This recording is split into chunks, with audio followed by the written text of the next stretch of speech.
Hi, I've got 4 books to review today. I'm also debuting my new pixie haircut. I think it looks pretty cute. The first book that we're going to be looking at is from Will Dean, and it's called Firstborn. It's a psychological thriller suspense. I heard really great things about this author, and so I was excited to give it a read. The book starts off with these 2 identical twins, Katie and Molly, and it starts with the murder of Katie, and Molly, the identical twin, travels to New York City to meet her parents as soon as she finds out that her twin is murdered, and the book takes you on this totally far-fetched, unbelievable. Molly starts investigating the twins' murder, and it's so far-fetched. I almost didn't finish it, but I just kept going because I heard such great things about the author. I really just wanted to stick with it. This had a 3.6 Goodreads rating, and on Amazon it's a 4 point. I gave it 2 stars. I just thought there are definitely twists and turns, but like you have to get more than halfway through the book before there's even the first twist and turn. One of the things I read about it said it was utterly thrilling. I didn't find it utterly thrilling.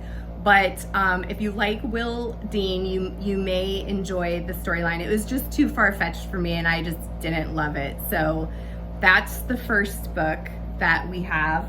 The second book is a nonfiction that I just finished, and it is Matthew Perry's Friends, Lovers, and the Big Terrible Thing.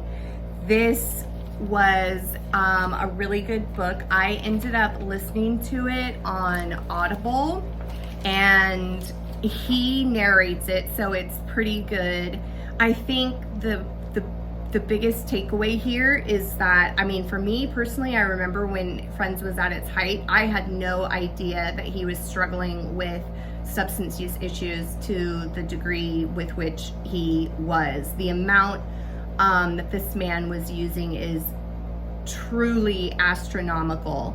Unfortunately, I feel like there's some cliche kind of stuff at the end of the book where he's sort of reflecting on his life. He's in his mid-50s, and now he's ready to settle down and have a family, which invariably means that he's going to want a much younger woman in order to fulfill those family needs. So, but nonetheless, the book was a good read, or a good listen, whichever you choose to do.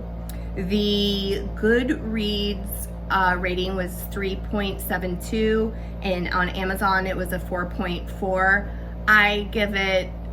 I think I would give it a 3.5.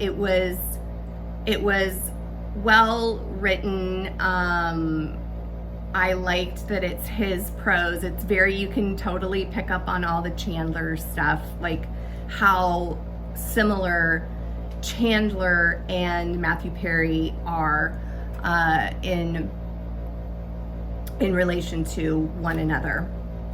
The next book was another one that I almost didn't finish, but I gave it a second run, and that is my very first Danielle Steel book. It is Bungalow 2 by Danielle Steel. I was pretty excited to read this. I got this book from my community book exchange, and at first, like I said, I wasn't going to finish it because I was so annoyed by our main character. I just thought she was kind of a whiny little biatch. Here she is getting this dream job, and she's just like whining about it. But there's some pretty good plot twists in this one, and I ended up really liking it, and it has a good ending. And I'm not sure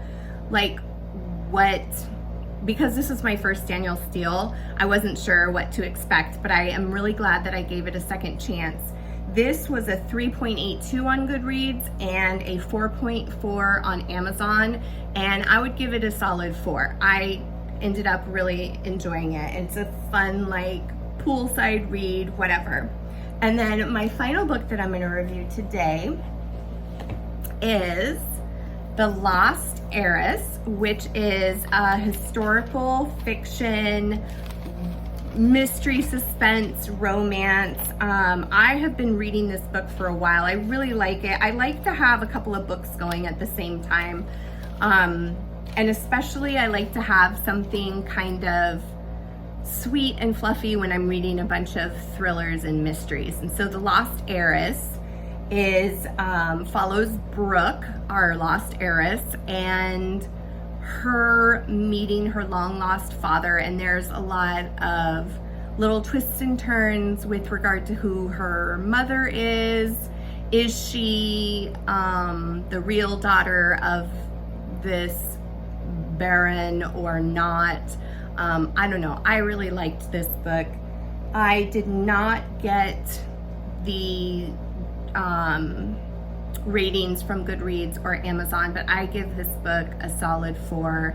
It's like heartwarming, it has a good ending, and it was just really fun. So that's it for now. I hope you guys have enjoyed this video. Don't forget to subscribe and also put your recommendations in the comments. I can't wait to hear from you. Until I see you again, I bid you adieu. Bye. Sorry, Guapo's playing with the with my setup. So I will see you all soon. Bye.